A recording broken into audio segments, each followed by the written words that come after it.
TMC प्रमुख और बंगाल की मुख्यमंत्री ममता बनर्जी ललितेशपति त्रिपाठी को चंदौली से चुनाव लड़ाने की कोशिश में हैं। ममता चाहती हैं कि कमलापति त्रिपाठी की विरासत उनके प्रपौत्र और टीएमसी नेता ललितेशपति संभालें और वो लोकसभा चुनाव चंदौली से लड़ें।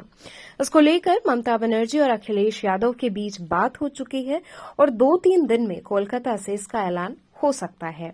चंदौली ललितेशपति त्रिपाठी के बाबा और दिग्गज कांग्रेसी नेता कमलापति त्रिपाठी की कर्म भूमि रही है और चंदौली के लोग आज भी उनका नाम बड़े आदर से लेते हैं। ललितेश की दादी चंद्रकला त्रिपाठी, जिनको बहू जी के नाम से लोग जानते थे, वो भी यहां से सांसद रही थी। ममता चाहती हैं कि ललितेश यहीं से चुनाव लड़ें, लेकिन ललितेश मिर्जापुर से चुनाव लड़ने के मूड में है। हालांकि ललितेशपति त्रिपाठी ने यह भी कहा कि ममता जी जो भी निर्णय लेंगी वो उसका पालन करेंगे। हम लोग ने अभी सीट का हम लोगों का सीट तय नहीं हुआ है।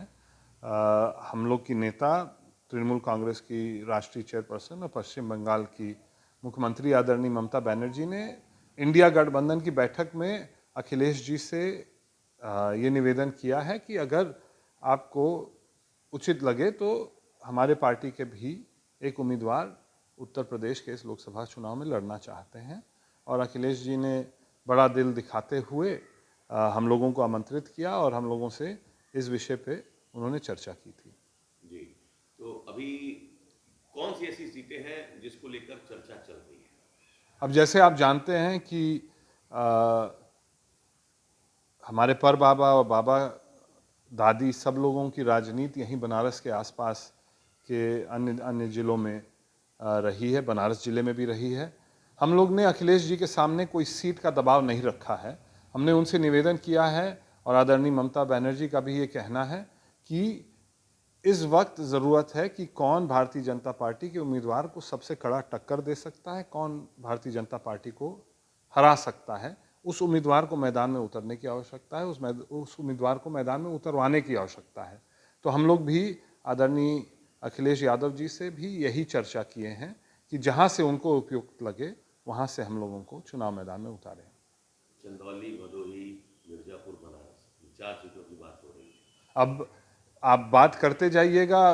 हम लोग पूर्वांचल के कई जिलों में जाने का अवसर प्राप्त हुआ और हर जिले में स्वर्गीय पंडित कमलापति त्रिपाठी जी ने हम लोगों को विरासत में यही छोड़ के गए हैं कि पारिवारिक संबंध और नज़दीकी सब लोगों के साथ ऐसे बनाए के रखी है कि हर जगह जहाँ जाते हैं वहाँ पे वो परिवार का प्रेम मिलता है, आशीर्वाद बड़ों का मिलता है।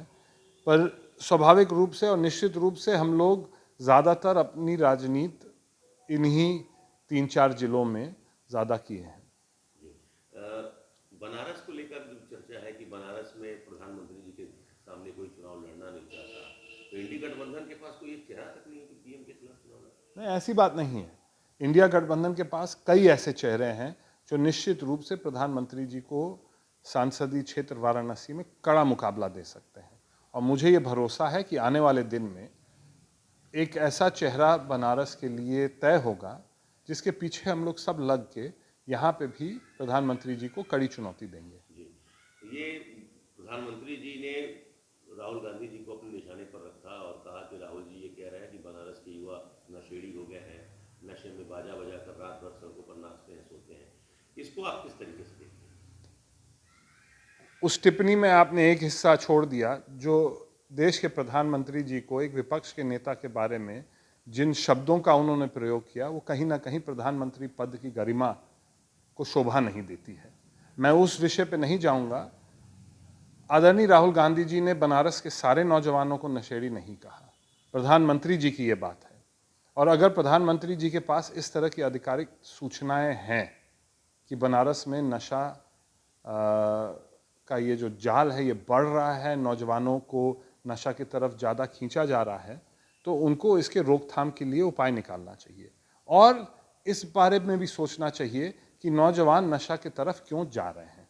पिछले 10 साल में नए रोज़गार के जो ज़रिए होने चाहिए थे, जो उपलब्ध होने चाहिए थे पूर्वांचल में और विशेष करके बनारस में, वो शायद नहीं हुए हैं। जो नौजवानों को सही दिशा और दिशा देने की शिक्षा नीति होनी चाहिए। हो सकता है वो बनारस में सुचारू रूप से नहीं चल रही। तो ये इस पे प्रधानमंत्री जी को मुझे लगता है कि विचार करना चाहिए। हो सकता है कि वो अन्य काम में ज़्यादा व्यस्त रहें और इस तरफ उनका ध्यान नहीं गया हो, मगर निश्चित रूप से काशी के भविष्य के लिए, काशी के नौजवानों के भविष्य के लिए 2024 के चुनाव में प्रधानमंत्री जी को रोजगार का एजेंडा, शिक्षा का एजेंडा और नौजवानों से जुड़े हुए अन्य खेल संबंधित अन्य विषयों पे बनारस के नौजवानों को उनको सीधा संबोधन लिखना चाहिए और सीधे रूप से संबोधित करना चाहिए कि ये मेरा एजेंडा